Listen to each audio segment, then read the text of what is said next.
Hey everybody, it's Neil. Check out what I have here. I have the BTAS multifunction silicone grease, waterproof and sealing lubricating. So this is like a lubrication grease, and it would also be good for sealing things and stuff. It's for like leaky faucets, showers. You can put it on like O-rings and things like that.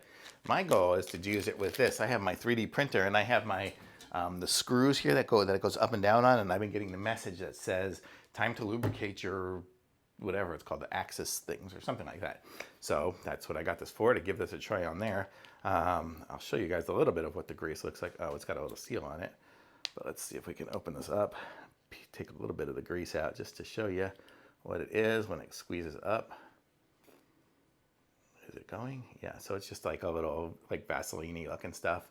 So that's what it kind of is and does. And so I will be lubricating my my axes things, my screws with that. So pretty cool. I like this stuff. This is good stuff. Had some similar stuff before. So totally good. Multifunction silicone grease. Thumbs up.